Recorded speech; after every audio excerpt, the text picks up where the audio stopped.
yang dirahmati Allah, pertamanya kita bersyukur pada Allah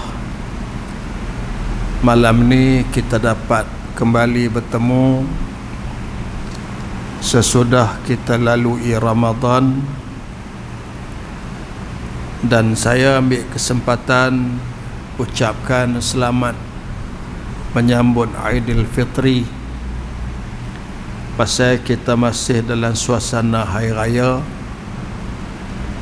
Bahkan boleh dikatakan hampir setiap hari ada saja majlis rumah-rumah terbuka,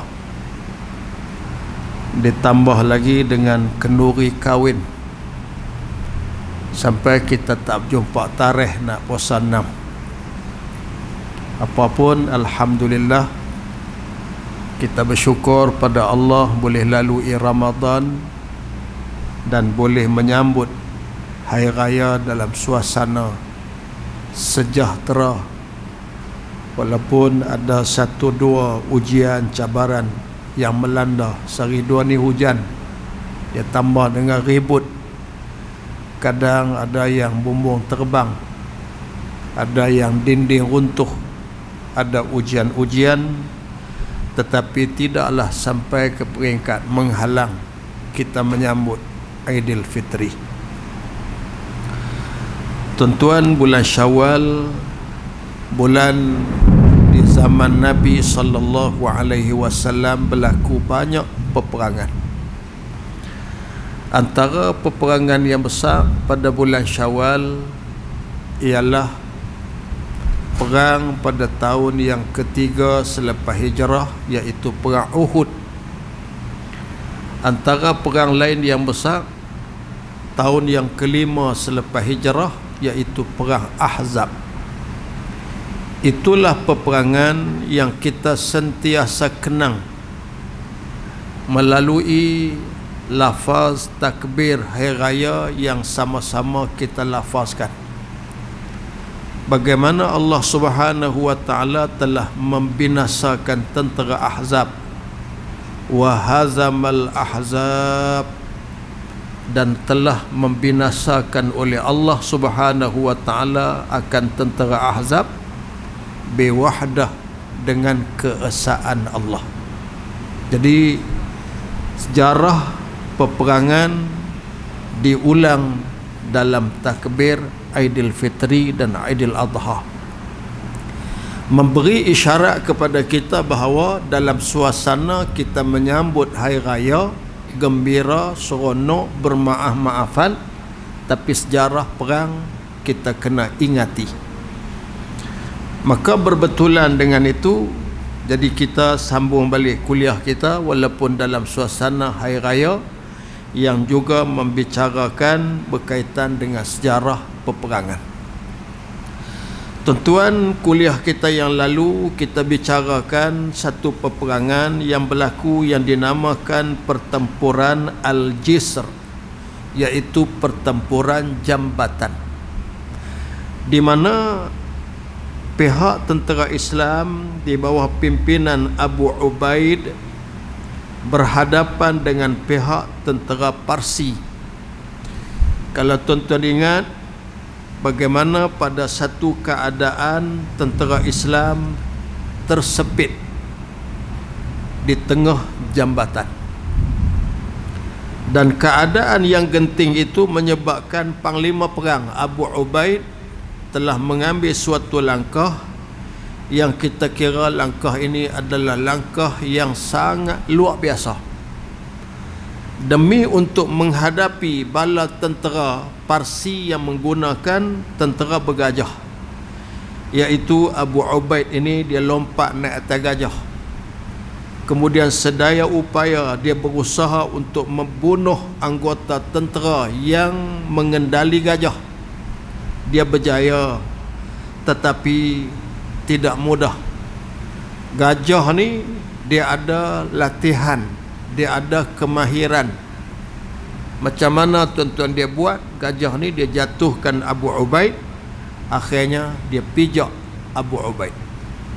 Jadi panglima tentera Islam yang dilantik oleh Sayyidina Umar Al-Khattab sudah menghadapi syahid dalam peperangan yang dinamakan peperangan Al-Jisr. Jadi apa berlaku selepas itu?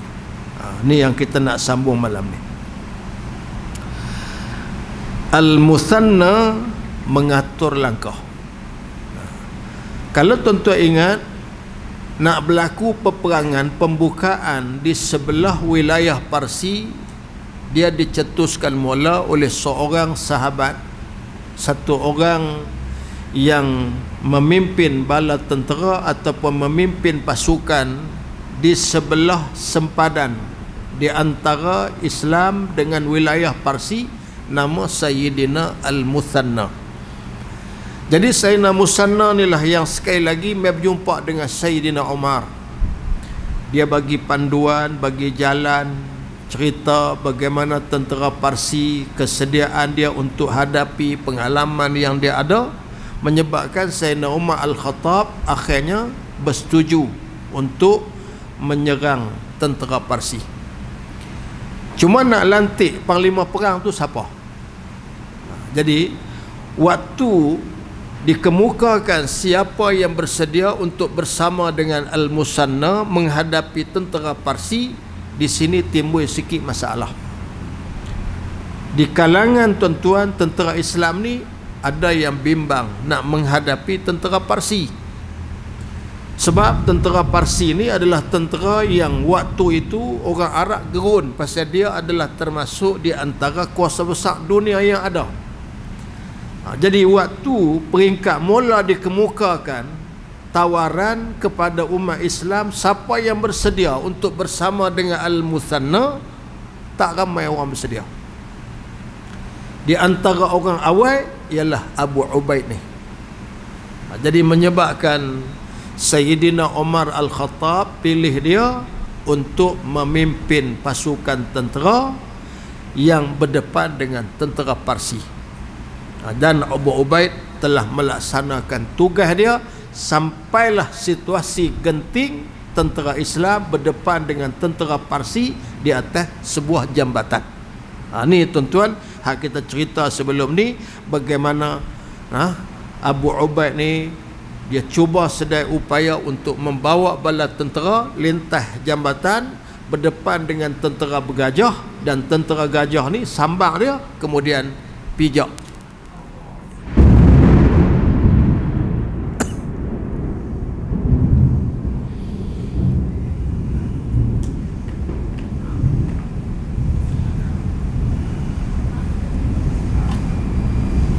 Alhamdulillah.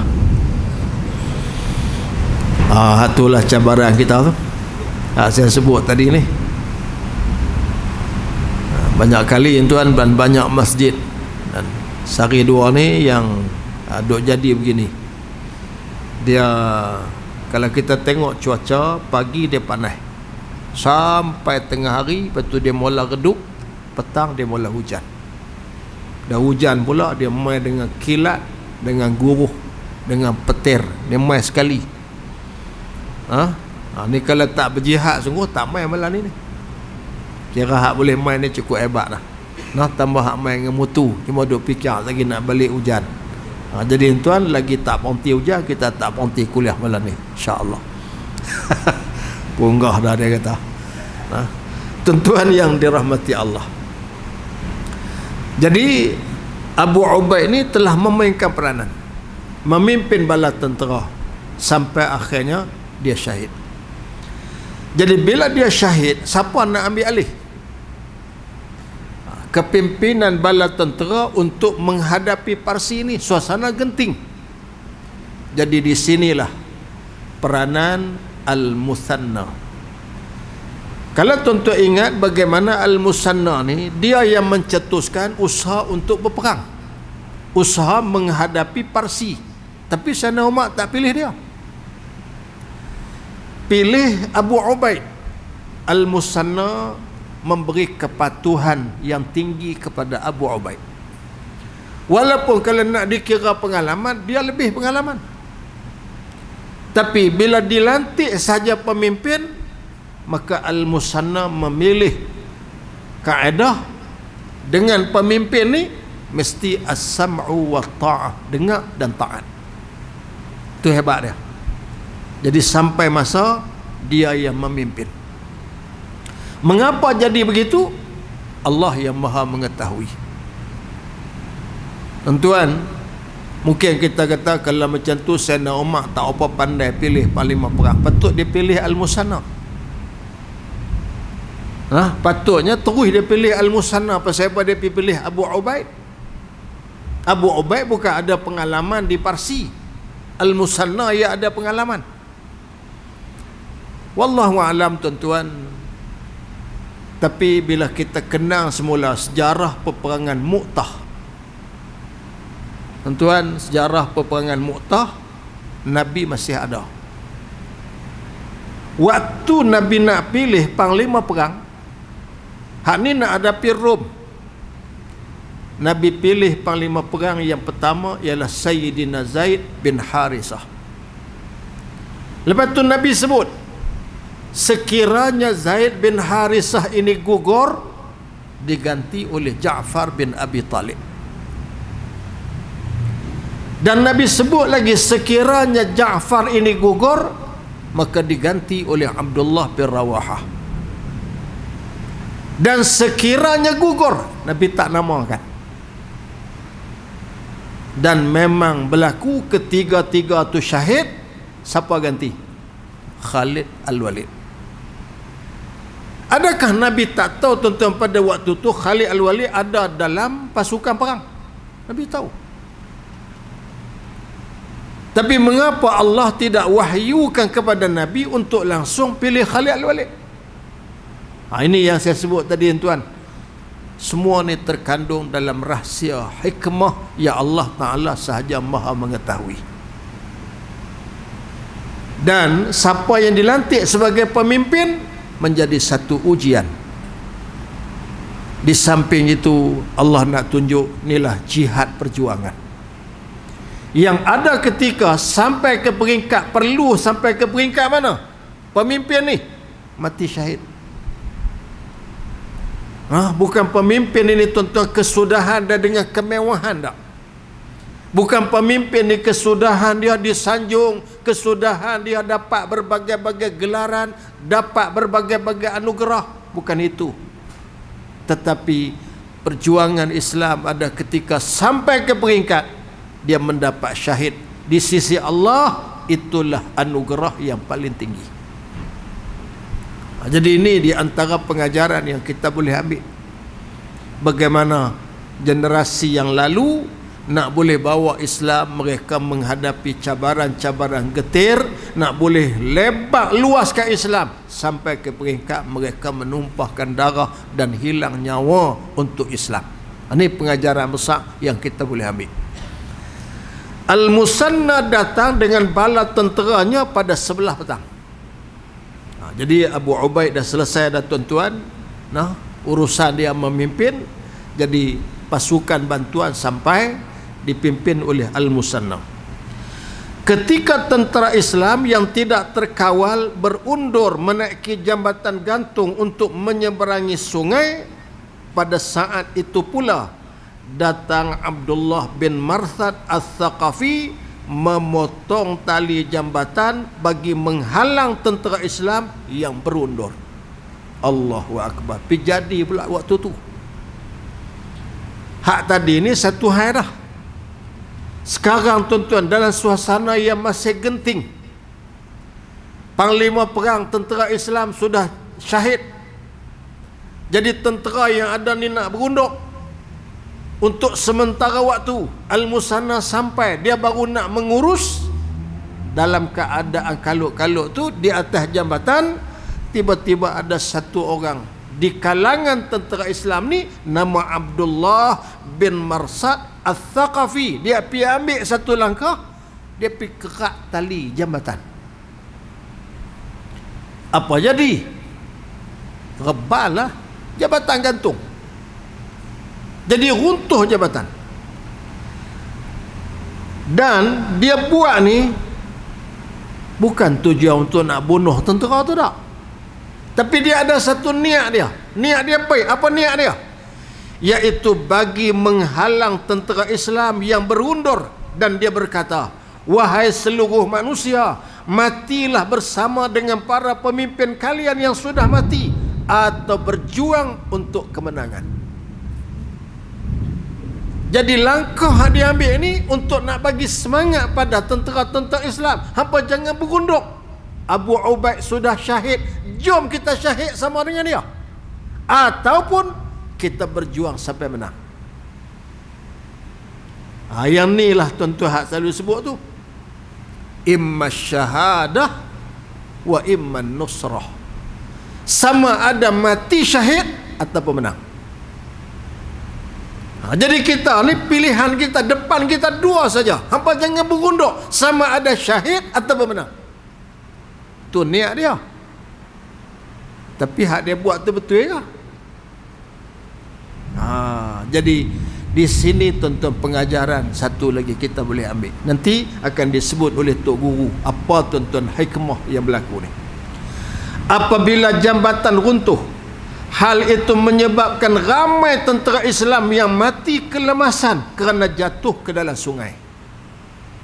Kerak jambatan, jatuh, ayak deras, sungai dalam, matilah tentera. Bayangkan tentera dengan senjata, tentera dengan baju besi di badan, jatuh dalam sungai, nak buat macam mana? Berat apa ada di tubuh ni, senjata dan sebagainya, jatuh dalam sungai pada waktu macam tu, syahid dalam sungai pula.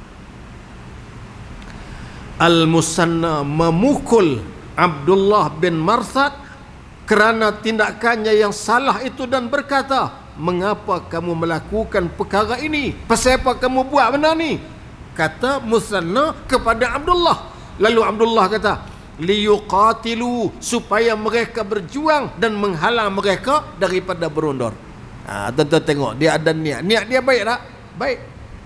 Tapi tindakan dia salah, menyebabkan Al-Musanna ni ambil tindakan kat dia. Tak disebutlah pukul dengan apa. Boleh jadi kalau kita ni tampak tu ataupun tuan-tuan ada apa di tangan ke, pukul untuk bagi peringatan kepada dia, kamu buat satu tindakan yang salah. Kamu pergi potong tali jambatan, beruntuh jambatan ini, menyebabkan tentera Islam hak tadi duduk berunduk terus jatuh dalam sungai. Jadi niat dia tak mau bagi tentera ni berunduk. Al-Musanna kemudian memimpin tentera dengan memberikan arahan dan mengatur strategi perang yang bijak. Beliau mengarahkan supaya tali jambatan diikat semula sambil memimpin pasukan menentang musuh yang datang.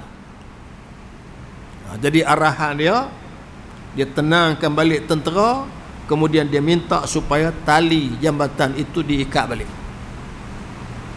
Dalam duk kawan tu, tentera musuh duk menuju mai. Seterusnya beliau mengarahkan yang lain supaya berundur dahulu, menyeberangi sungai bagi mengatur serangan balas berikutnya. Akhirnya semua tentera berjaya menyeberangi sungai, manakala Al-Musanna dan pasukannya adalah yang paling akhir menyeberangi sungai. Jadi akhir dah sambung balik, susun balik bala tentera, berjaya tuan-tuan menyusun, semua boleh lintas.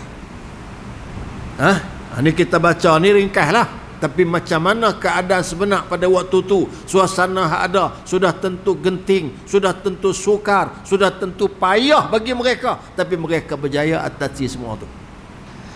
Pertempuran ini hak berlaku di jambatan, hak nama peperangan Al-Jis itu, mengorbankan 4,000 para syuhada. Allahu Akbar. 4,000 tuan-tuan tentera syahid di sini.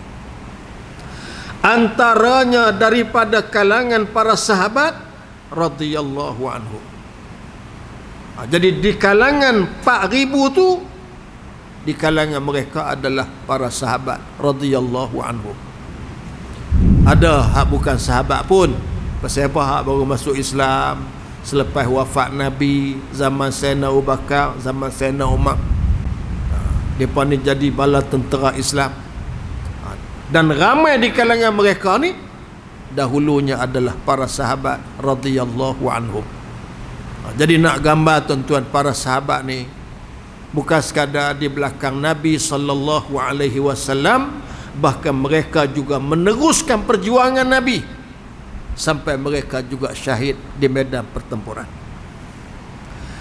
Kemudian dan 5,000 orang anggota tentera dapat menyeberang dengan selamat. Pak syahid, 5,000 selamat.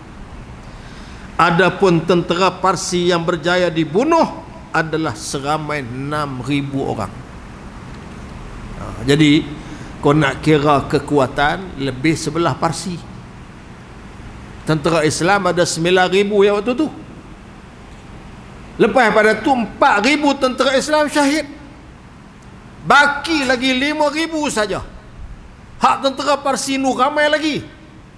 Tapi pertolongan Allah, tentera Parsi yang berjaya dibunuh ialah seramai 6,000 orang.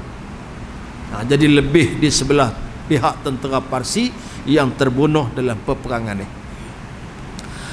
Pertempuran ini mendedahkan kepintaran Al-Muthanna memimpin tentera dan kesilapan langkah Abu Ubaid akibat tidak menerima nasihat para panglimanya.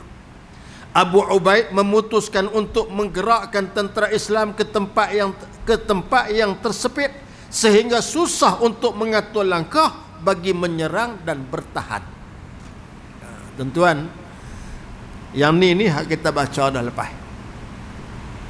Waktu duduk berdepan dengan tentera Islam duduk belah ni, tentera Parsi belah nu, jambatan di tengah. Jadi siapa nak mai, siapa nak pi? Tentera Parsi nak mai kah?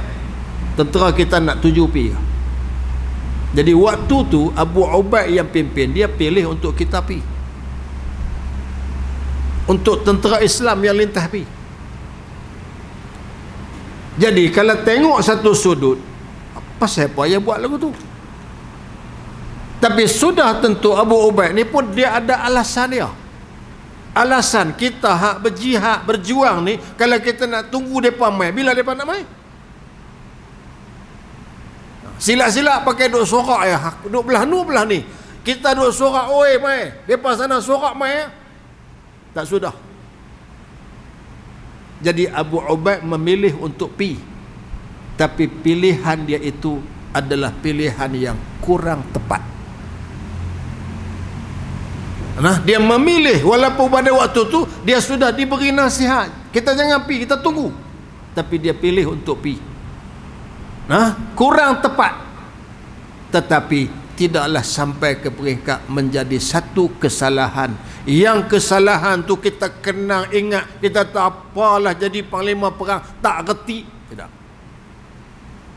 Dia ada alasan dan dia ada sebab dia pilih benda itu pada ketika itu. Kita melihat dari jauh, melihat tuan-tuan selepas 1000 tahun kejadian ini berlaku, kita tak nampak hakikat yang sebenar.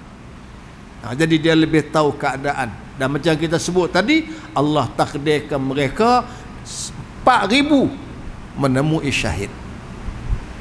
Syahid ni paling tinggilah di sisi Allah, kematian yang paling baik di sisi Allah. Kemudian keadaan lebih menyulitkan lagi apabila hilangnya tentera berkuda. Jadi kesan tuan-tuan di atas jambatan tadi ni, bila berdepan dengan Parsi di tempat yang sempit, kemudian Abu Ubaid pun syahid, kemudian tentera berkuda pula ramai yang hilang, pasukan yang sangat penting pada zaman itu. Hal tersebut kerana tentera berkuda bukan sahaja cepat bergerak untuk menyerang, bahkan menjadi pelindung kepada pasukan berjalan kaki. Yalah, dia duduk depan, dia penting, kedudukan dia sangat penting. Tapi bila langkah yang diambil itu kurang tepat, jadi kesan kepada tentera berkuda. Hak jatuh sungai, hak mati, hak apa semua ni menyebabkan tuan-tuan hilangnya satu kekuatan tentera Islam. Langkah Al-Muthanna mengarahkan supaya berundur dan mengikat semula jambatan, bukannya menyerah kalah dan berundur kerana lari dari medan perang. Sebaliknya untuk mengambil langkah baharu yang perlu diatur semula bagi meneruskan perjuangan. Kalau kita perhatiin tuan, cerita ni tadi satu Abu Ubaid pimpin, yang kedua Abdullah bin Marsak ni satu hal pula. Tengah-tengah kalut tu, tentera ni sama ada nak pergi dengan patah balik tu, dia pergi potong pula dah tali jambatan, menyebabkan jambatan runtuh. Jadi ada dua keadaan genting pada waktu itu. Satu, tempat sempit. Lepas pada tu jambatan runtuh, musuh duk 7 mai. Jadi bila berdepan dengan keadaan-keadaan macam ni, memerlukan satu langkah yang terbaik. Satu sudut tuan-tuan, kalau kita berunduk tak cantik. Bahkan salah-salah langkah dianggap lari daripada medan peperangan, lari daripada medan perang. Ni dosa besar. Cuma Allah Subhanahu wa taala mengizinkan untuk berunduk, bukan lari, tetapi untuk mengambil langkah yang lain. Inilah hak dipilih oleh Al-Musanna. Sebab tu dicatat di sini tuan-tuan, Al-Musanna ini menggunakan pengalaman kebijaksanaan dia mengurus tentera yang sedang berada dalam suasana genting. Jadi apa dia buat? Undukkan dulu, ikat balik jabatan, kemudian susun semula, lintas semula, baru boleh selamat 5,000 tadi. Tuan-tuan baca peperangan Mu'tah sekali lagi, kita buat bandingan tuan-tuan. Perang Mu'tah, selepas syahid 3 panglima, Khalid Al-Walid pimpin. Tentera Rom waktu tu ratusan ribu, tentera Islam 3,000 ya. Nak terus lawan kah? 3 dah panglima syahid. Kalau lawan lagi dengan suasana pada waktu itu, pertolongan Allah satu hal, tapi pada adat kekuatan ni pun nak kena ambil kira. Maka tuan-tuan, Khalid Al-Walid ni dia guna kepandaian, kebijaksanaan, pengalaman dia di medan perang. Dia susun bala tentera, kemudian dia atok sambil perang, sambil berunduk, sehingga tentera Rom tak perasan kata tentera Islam ni berunduk. Nampak macam melawan, tapi berunduk sikit-sikit. Ini cara yang digunakan oleh Khalid Al-Walid, sehingga tuan-tuan, tentera Rom ni merasa mereka tak menang pun. Tak menang pun. Tapi tentera Islam yang tadi tidak kalah tadi, selamat di bawah pimpinan Khalid Al-Walid. Kalau tengok satu sudut, nampak macam berunduk, nampak macam mengalah, tapi sebenarnya tidak. Jadi bila dipersoalkan kepada Khalid mengapa dia ambil tindakan begitu, dia kata demi untuk dia selamatkan pasukan, bagi satu waktu yang lain nak susun balik bala tentera untuk menyerang. Dan Allah takdirkan tuan-tuan, bala tentera Islam ini sekali lagi berjaya menyerang dan mengalahkan sebahagian besar tentera Rom di bawah pimpinan siapa? Sayyidina Usamah bin Zaid, ketika Nabi SAW hampir wafat. Jadi kalau kita baca sejarah mengapa Nabi memilih Sayyidina Usamah bin Zaid, Sayyidina Usamah ni anak kepada Zaid bin Harisah. Dia masih muda. Kalau ikut riwayat waktu tu umur dia 19, 18 gitu saja. Dia pimpin bala tentera. Keluar sekerat jalan, dapat berita kata Nabi sakit tenat. Berhenti mereka ni, tak pi. Pasal apa? Tak sampai hati nak terus perjalanan.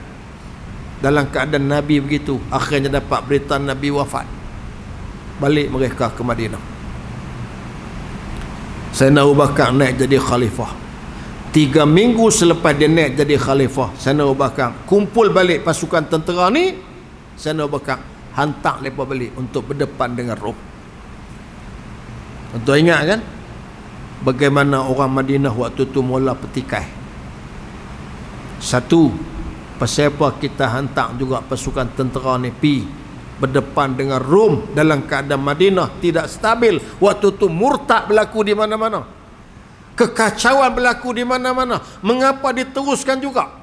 Yang kedua, kalaulah nak hantar juga, pasal apa pergi hantar Usamah juga, pasal apa tak pilih orang lain? Usamah ni satu budak muda yang belum cukup pengalaman. Bala tentera hak ada di belakang dia tu ada orang-orang pengalaman, pasal apa tak dipilih? Jadi tuan-tuan, jawapan daripada Sayyidina Abu Bakar As-Siddiq sangat hebat. Satu, siapalah aku nak melipat bendera yang sudah dikibarkan oleh Nabi sallallahu alaihi wasallam. Nabi yang menyusun bala tentera Usamah ni, kemudian Nabi yang hantar pergi. Takkan aku nak hentikan? Itu jawapan daripada Sayyidina Abu Bakar. Yang kedua tuan-tuan, siapa pilih Zaid? Siapa pilih Usamah bin Zaid? Nabi pilih. Kata Abu Bakar, siapalah aku nak memecat panglima perang yang dipilih oleh Nabi sallallahu alaihi wasallam. Allahu Rabbi. Sebab tu kadang-kadang kita baca tuan-tuan kisah-kisah yang macam ni, kita hayati kisah ni. Ni bukan kisah-kisah biasa tuan. Nah, ni bukan kisah-kisah biasa, tapi kisah-kisah nak menggambarkan betapa para sahabat ni dia yakin sungguh-sungguh ke Nabi ni. Apa hak Nabi buat? Yakin. Apa hak Nabi janji? Yakin. Sebab tu mereka sanggup hadapi apa saja cabaran. Pasal apa? Nabi janji. Tonton tengok, Nabi janji pembukaan kota Konstantinopel. Tonton tengok, sahabat usaha untuk buka. Tak pernah berhenti. Jadi janji Nabi dikaji oleh para sahabat, dipegang sungguh-sungguh oleh para sahabat, mereka buat. Dan akhirnya tentera Usamah bin Zaid berjaya mengalahkan tentera Parsi, tentera Rom. Jadi hak bapak dia pimpin dulu tak berjaya. Pasukan tentera berjaya diselamatkan oleh Khalid Al-Walid. Waktu tu tahun yang ke-7 selepas daripada hijrah. Sekarang tuan-tuan, tahun Nabi sallallahu alaihi wasallam sudah wafat, Usamah pimpin, berjaya bawa balik kemenangan besar. Balik kemenangan besar tu menyebabkan apa jadi di Madinah? Hak murtad dengar kata Usamah balik dengan kemenangan besar, murtad pun mengucap balik. Dia tak jangan main. Usamah sudah balik lawan dengan Rom. Kalau dia lawan dengan Rom dia menang. Kalau kita nak murtad juga, lagi dia halau mai kok kita pula mampu kita. Jadi ini satu suasana yang ditunjukkan pada waktu itu. Tuan tengok bagaimana Allah Subhanahu wa taala datangkan kisah-kisah seumpama ini untuk kita ambil pengajaran. Yakin dengan perjuangan. Tak nanti kita kalah hari ini, maka kita akan kalah selama-lama. Tak nanti tuan-tuan bahawa tentera Islam satu hari dia kena tekan, maka dia akan tekan selama-lama. Tidak. Sampai masa Allah bagi pertolongan, Allah akan berikan dan anugerahkan kejayaan yang luar biasa. Jadi Sayyidina Musanna ni mengambil langkah pada waktu itu, unduk dulu bala tentera. Jadi kalau tengok satu sudut unduk ni, hak tadi Abu Ubaid bawa 7 pi, sanggup lintas jambatan. Hak tadi ni tuan-tuan Mai Abdullah bin Marsak ni kerat jambatan, apa jangan duk berunduk. Lebih baik hampa mati daripada berunduk. Kita lawan sampai kita menang. Tapi tuan-tuan Al-Musanna pilih nanti sah, jangan kalut. Berunduk sah. Berunduk dulu untuk kita susun semula. Maka hal ini menepati firman Allah. Nah, saya baca sebahagian dia, iaitu illa mutaharrifan liqitalin au mutahayyizan ila fi'ah, kecuali ia bergerak ke arah lain untuk menjalankan tipu muslihat peperangan atau hendak menyatukan diri dengan pasukan yang lain. Jadi kalau berunduk lari itu salah. Tapi kalau tengah perang, medan perang, berunduk untuk menyusun semula strategi yang itu diizinkan oleh Allah. Maka disebut ayat di atas menunjukkan bahawa melarikan diri ketika berjihad termasuk dalam dosa besar adapun berundur kerana helah peperangan atau menunggu bantuan kerana menghadapi musuh yang lebih besar tidaklah menjadi kesalahan. Bahkan perkara itu disuruh oleh Rasulullah sallallahu alaihi wasallam, di mana Nabi menyebut al-harbu khid'ah, peperangan itu merupakan secara tipu helah bagi mengelirukan musuh. Jadi tuan-tuan, ini ditunjukkan oleh Nabi sallallahu alaihi wasallam bahawa dalam peperangan ni dia ada tuan-tuan strategi. Dan strategi ini bukan semua boleh cerita. Kalau hak orang tahu, dia tak panggil strategi, itu dia panggil tragedi. Kan? Kalau sampai orang tahu kita rancang apa, kita atur apa, semua orang pakat tahu, tulis dalam Facebook. Lepas tu tuan masuk dalam media, lepas tu orang pakat duk sembang, orang pakat duk ulai, buat tu bukan strategi. Jadi peperangan ni dia syarat dengan strategi. Dia ada selapis, dia ada dua lapis, dia ada tiga lapis. Jadi orang yang mahir dalam medan peperangan, dia tahu dia nak ambil strategi mana. Jadi tuan-tuan, semua ni daripada tindakan-tindakan Abu Ubaid sampai kepada Abdullah bin Marsad, sampai tuan-tuan kepada Al-Musanna ni, semua ni syarat dengan strategi-strategi perang. Ada berjaya, ada gagal. Itu biasa. Kemudian, hal ini menunjukkan bahawa jihad tidak boleh dilakukan dengan berani secara melulu. Berani kena ada. Kalau takut, hilang kelayakan menjadi pejuang. Dia ada beberapa benda yang boleh menyebabkan hilang kelayakan jadi orang yang berjihad. Satu, takut. Yang kedua, malas. Yang ketiga, kedekut, hilang kelayakan pejuang. Satu, dia takut. Kita tak jom tak apa-apa ni kita abang dia tak ada bahaya apa, dia tak segan. Tu hilang kelayakan. Kita tahu ginilah, lah ni hang nak pi pun hang tak apa-apa ni, lepas tu hang segan pula tambah, lah hang bagi duit, bagi sumbangan. Dia tak duit pun habis belanja raya itu. Bagi tak ada apa. Lepas tu hang nak bagi apa? Tenaga tak boleh bagi, masa hang tak boleh bagi, duit pun hang tak boleh bagi. Habis hang nak bagi apa untuk perjuangan Islam? Tu yang kata kalau tiga ni ada kat kita, hilang kelayakan. Tapi sah-sah kata tak mau ada sifat takut, berani. Berani pula dah, pergi telajak pula berani. Telajak berani sampai ke peringkat berani tu melulu. Orang kata berani tu sampai jadi tak ketahuan punca. Tu yang disebut di sini. Bahawa jihad tidak boleh dilakukan dengan berani secara melulu tanpa ada kebijaksanaan dalam berstrategi. Dia pakai bukan rodong. Orang kata rodong ikut nasib. Kalau ketul batu tenggelam, kalau sabut timbul, lagu tu ya. Tak boleh. Dia mesti tuan-tuan dengan strategi, dengan kebijaksanaan. Pemimpin tentera mestilah seorang yang berani dan bijak bertindak. Dia kena ada dua. Berani kena ada, bijak bertindak kena ada. Berani sahaja tanpa strategi dan perancangan yang baik hanya akan menempah kekalahan dan merugikan perjuangan. Ini poin-poin penting tuan, untuk kita. Dan kita bawalah. Saya sebut dah, strategi-strategi perang ni bukan sekadar pasal kita nak perang, kita nak buat apa, baca kita bukan nak perang. Strategi-strategi ni kadang-kadang dalam pentadbiran, dalam kita menguruskan kumpulan manusia, berorganisasi, dia kena ada strategi.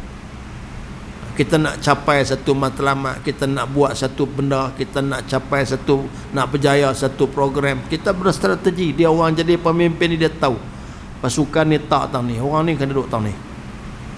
Dia tahu tuan-tuan. Macam kita buat kenduri, nak buat sambutan raya saja, rumah terbuka, dia tahu tang mana letak orang macu ayam, tang mana tuan-tuan nak letak kawah bakar lemang, kawah kaki bakar lemang, pergi suruh dia bancu ayam, tak jadi. Pasal kemahiran dia ni bakal lemah. Jadi di sana kepimpinan yang mengurus, dia tahu ahli-ahli ni. Sebab tuan-tuan, orang-orang yang bijak pandai ni dalam mengendali satu-satu program, satu-satu aktiviti apa yang nak dibuat, tuan-tuan tengok, dia boleh dah, dia rancang. Jadi dia nak pi mesyuarat tu, dia rancang siap dah. Orang ni tang ni, orang ni tang ni. Siapa tanya dia pasal apa? Tak, Pak Long ni tang ni. Dia jawab, Pak Long ni kemahiran dia. Dia kata kita berapa tahun dah duk buat di masjid ni, program ni, dia duk urus ni.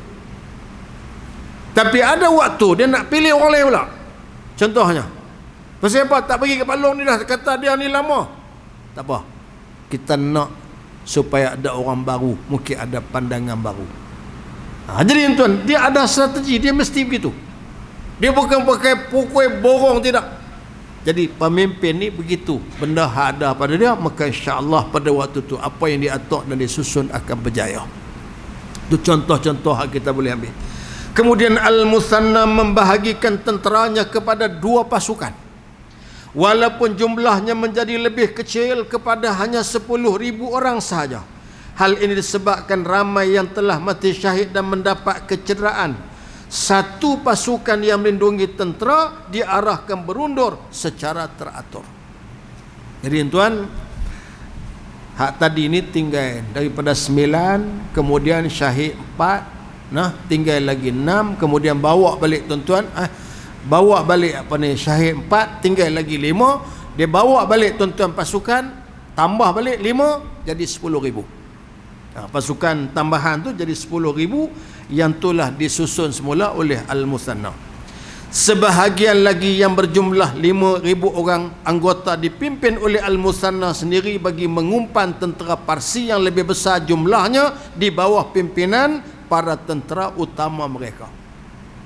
Jadi dia pecah 2. 10,000 ni dia pecah 2. Satu, tugas dia untuk memberi pelindungan kepada pasukan. Contohnya kan kita tengok kan cerita-cerita perang, kadang-kadang dia nak hantar pasukan untuk masuk dalam kubu-kubu musuh. Waktu tu dia akan pastikan ada tentera yang menjaga. Bagi pelindungan, aku nak masuk ni. Jadi bagi pelindungan tu, hak duk jaga ni dia akan pastikanlah kawan duduk lari pi, dia akan tembak. Di mana-mana ruang tuan-tuan yang dilihat boleh jadi tentera musuh sedang berkubu, senjata musuh boleh datang tuan-tuan pada waktu itu, jadi waktu tu dia serang dulu. Untuk apa? Melindungi tentera nak masuk pi. Jadi 5,000 tentera diberi tugas memberi pelindungan, sementara 5,000 dipimpin oleh Al-Musanna. Antaranya ialah Panglima Jaban, dia paduk 7 pi, iaitu mengumpan tentera Parsi yang lebih besar jumlahnya di bawah pimpinan para panglima utama mereka, antaranya Panglima Jaban dan juga Mardan Shah, bagi memburu tentera musuh dari arah belakang apabila tentera Islam berpura-pura berunduk. Jadi strategi yang dia guna 5,000, sebenarnya tujuan mereka ni untuk memberi pelindungan, tapi tunjuk macam berunduk. Sementara hak 5,000 Musanna pimpin ni, dia umpan, macam duk cabang, tentera Parsi ni untuk serang. Pasukan tentera Islam jauh berundur sehingga ke daerah As-Samawah, satu kawasan yang tidak mungkin bagi tentera Parsi untuk mendapatkan bantuan kerana terputus hubungan dengan pasukan lain. Maka Al-Musanna mengarahkan serangan balas yang cepat dilakukan dengan tentera berkudanya. Jadi tuan-tuan, yang ni buat perangkap, unduk tentera. Bila unduk, menyebabkan tentera Parsi ni dia hambat. Unduk sampai satu kawasan. Tentera Parsi hak hambat ni dengan tentera hak jalan kaki di belakang tu, dia sudah terpisah.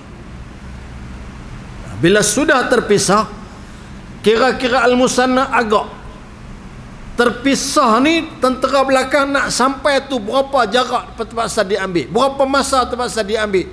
Waktu dia rasa selamat dah, tentera Islam hak berunduk tadi, kemudian tentera Parsi duk hambat, depa ni terputus hubungan dah dengan tentera belakang, nak sampai bantuan tu lambat, waktu tu dia masuk. Bila dia masuk tuan-tuan, maka mengepung daripada hak tadi, hak berunduk tadi mula serang, kemudian dia serang dari belakang. Jadi tentera Parsi hak tu ada di tengah-tengah tu, mereka sudah terperangkap. Maka Al-Musanna mengarahkan serangan balas yang cepat dilakukan dengan tentera berkuda. Tindakan tersebut berjaya memporak-porandakan tentera musuh dan mengalahkan mereka dengan teruk. Kemenangan ini telah mengembalikan semangat yang tinggi kepada tentera Islam sebelum itu yang tewas pada peringkat awalnya. Tuan-tuan, dalam bulan yang sama ni, bulan Syawal, kita baca juga kisah peperangan Hunain. Hunain berlaku di zaman Nabi sallallahu alaihi wasallam. Nabi menang besar pembukaan kota Mekah bulan Ramadan. Tengah duk urus Mekah, nak perbaik balik hak mana salah, hak mana tak betul apa semua, nak perbaik balik sistem di Mekah.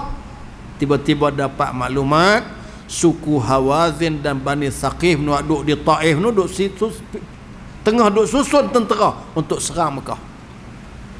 Terus Nabi susun bala tentera 10,000 ada yang mai dari Madinah bersama dengan 2,000 tentera yang duk ada di Mekah. Hak baru masuk Islam 12,000.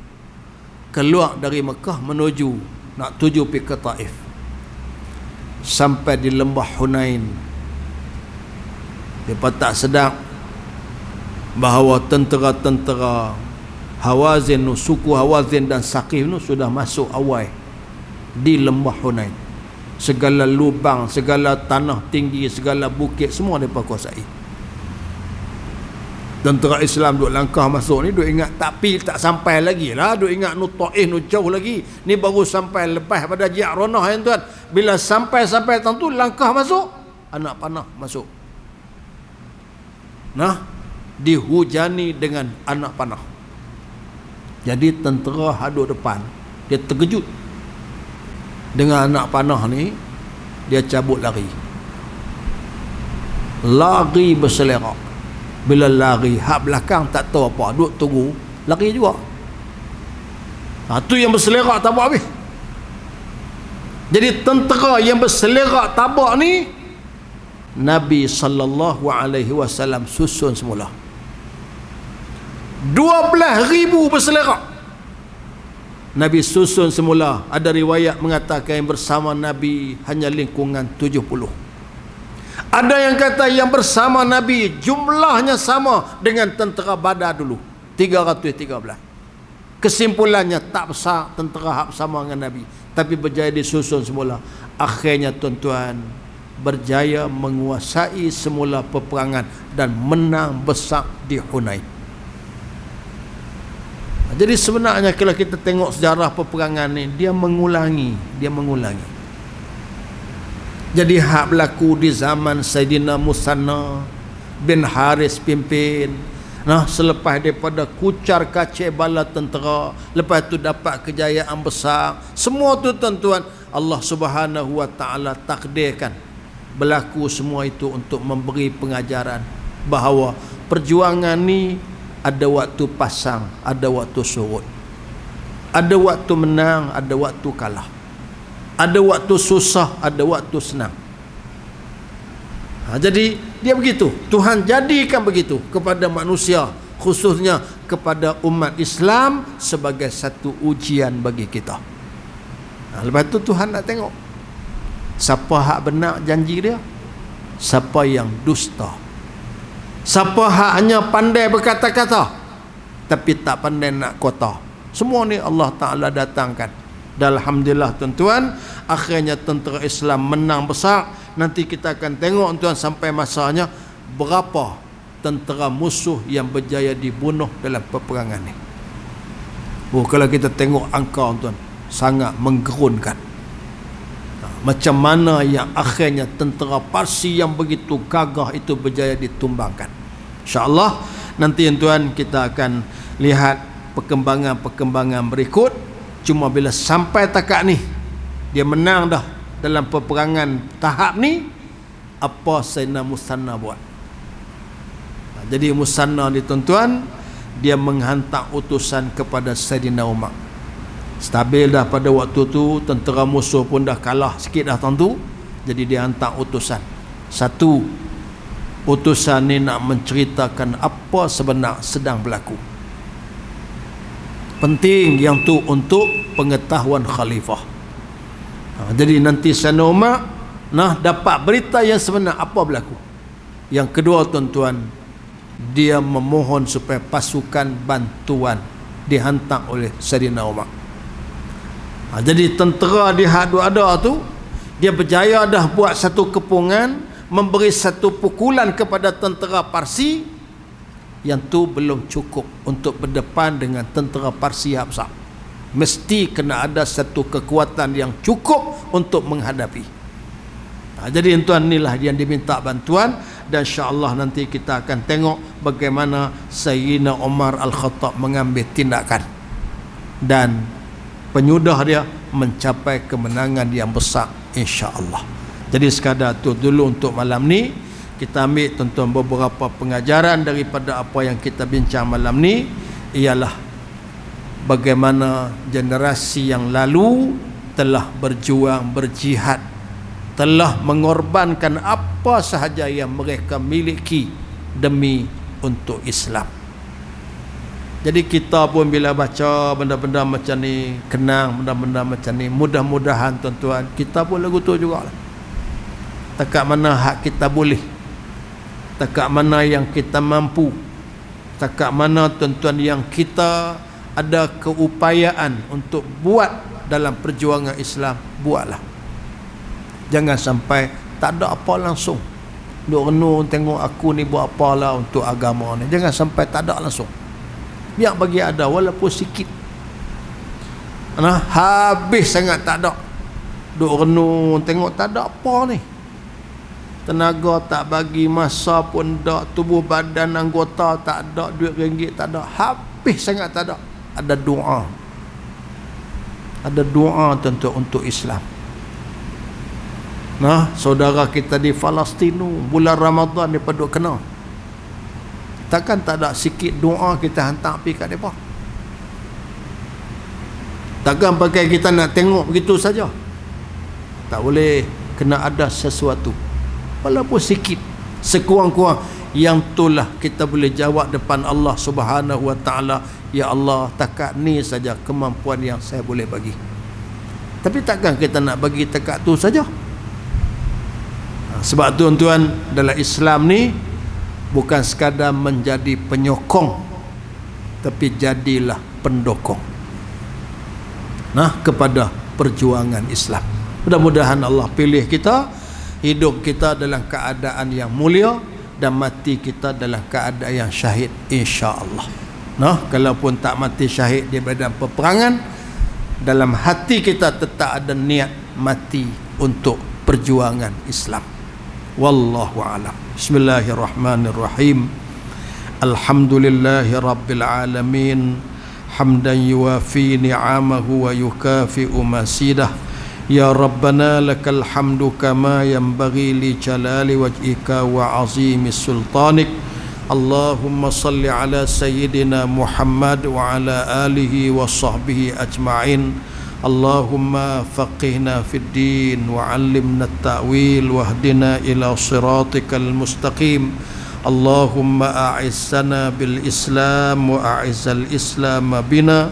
Rabbana atina fid dunya hasanah wa fil akhirati hasanah wa qina azaban nar. Wa sallallahu ala sayyidina Muhammadin wa ala alihi wa sahbihi ajma'in.